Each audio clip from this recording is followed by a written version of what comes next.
నిన్నటి రోజు ఆంధ్రప్రదేశ్ ముఖ్యమంత్రి నారా చంద్రబాబు నాయుడు గారు మడకసిరకు రావడం చాలా సంతోషం. ఒక ప్రభుత్వ కార్యక్రమాన్ని చాలా సాదాసీదాగా బలవంతపు తరలింపు లేకుండా ఆ సభను నిర్వహించడం చాలా సంతోషంగా ఉంది. ఏ ప్రభుత్వ కార్యక్రమాలైనా కూడా ఈ ప్రభుత్వాలన్నీ భవిష్యత్తులో ఏ ప్రభుత్వాలైనా ఇది కొనసాగించడం మంచిది అనేది నా అభిప్రాయం. కారణం ఏమంటే ఒకప్పుడు జనం తరలింపు అవసరం, ఎందుకంటే ఈ ప్రసార మాధ్యమాలు లేనప్పుడు, ఇప్పుడు ఈ సోషల్ మీడియా కానీ ఎలక్ట్రానిక్ మీడియా ఉన్నప్పుడు ప్రపంచమంతా చూడొచ్చు. 10 మందితో జరిపిన ఇష్యూ ప్రపంచంతా తెలపచ్చు. అటువంటి ఒక మంచి ప్రయత్నం నిన్న జరిగింది. నేను నా హర్షాన్ని వ్యక్తం చేస్తున్నాను. అలానే మడకసిరిలో గత 10 సంవత్సరాలుగా అపరిష్కృతంగా ఉన్నటువంటి సాగునీరు, లేదా తాగునీరు, లేదా పరిశ్రమలు, రోడ్లు, ఇటువంటివి ఏవైతే ఉన్నాయో వాటికి రైతాంగానికి సంబంధించి ముఖ్యమంత్రి గారు స్పష్టమైనటువంటి హామీలు ఇచ్చినారు. నా హర్షాన్ని వ్యక్తం చేస్తున్నాను. ఒక మడకసిర వాసిగా నా హర్షాన్ని వ్యక్తం చేస్తున్నాను. వాటన్నిటి కూడా వెంటనే ఇంప్లిమెంట్ చేసేటువంటి శక్తి కూడా భగవంతుడు ఈ ప్రభుత్వానికి ఇవ్వాలి. మడకసిరిలో గత 10 సంవత్సరాలుగా పెండింగ్ ఉన్నటువంటివన్నీ పరిష్కారం కావాలి అని నేను కోరుతా ఉన్నాను. దశాబ్దాలుగా ఉన్నటువంటి ఒక సమస్యకు సుప్రీంకోర్టు పరిష్కారం ఇచ్చింది నిన్నటి రోజు. 7 ధర్మాసనంలో ఉన్నటువంటి జడ్జీలు ఒక మంచి నిర్ణయాన్ని వెల్లడించినారు, తీర్పునిచ్చినారు. ఎస్సీ ఎస్టీలో వర్గీకరణ జరగాలి, అందరూ సమానంగా రావాలి అనేటువంటి దాంతో ఇచ్చారు. మనస్ఫూర్తిగా నేను హర్షిస్తా ఉన్నాను. సుదీర్ఘమైనటువంటి పోరాటం ఈరోజు సాకారమైంది.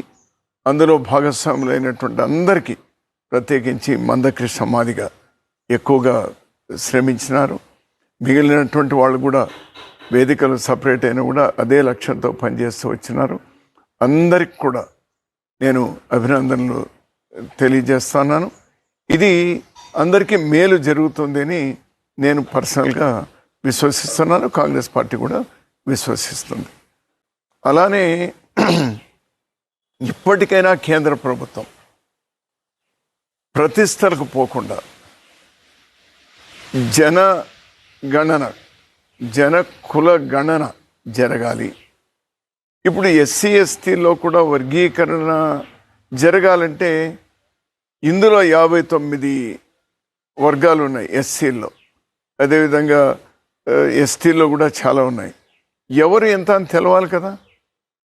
ఇంతవరకు ఎస్సీలు ఎందుకు ఉన్నారు, ఎస్టీలు ఎందుకు ఉన్నారని తెలుసు అంతే. అందులో ఉపకులాలు ఎన్ని ఉన్నాయని తెలుసు కదా. అవి తెలుసుకోవాలంటే కుల జనగణన జరగాలి. So this the right time. ఇంకా ఆలస్యం చేయదు. ఇది దేశానికి అంతా సంబంధించింది. ఇప్పుడు అందరూ ఏమడుగుతున్నారు, మేమెంతమంది ఉన్నామో మాకంత వాటా రావాలి అని. తప్పేముంది ఏంటాను నేను. అందులో మెరిట్టే వస్తారు, మెరిట్ లేని వాళ్ళు ఎవరు రారు. సో దీనికి కేంద్ర ప్రభుత్వం వెంటనే అంగీకరించాలి. తక్షణమే ఈవెన్ దళితులకు కానీ, లేదా ఎస్సీ ఎస్టీలకు, బ్యాక్వర్డ్ క్లాసెస్కి, ఈవెన్ ఉన్నత వర్గాల్లో ఉన్నటువంటి పేదవాళ్ళకు కూడా మేలు జరగాలంటే ఇది వెంటనే కుల జనగణన టేకప్ చేయాలని మరోసారి కేంద్ర ప్రభుత్వాన్ని డిమాండ్ చేస్తున్నాను. ఇది పెరియార్ గారు, అంబేద్కర్ గారు, బిపి మండల్ గారు, వీళ్ళందరూ కూడా సుదీర్ఘమైనటువంటి పోరాటాలు చేసి ఈ కుల జనగణన జరగాలి అనేటువంటి డిమాండ్ చాలా రోజులుగా ఉంది. ఇదేం కొత్తదేం కాదు. దీన్ని రాహుల్ గాంధీ గారు మరో లెవెల్కి తీసుకెళ్ళినారు.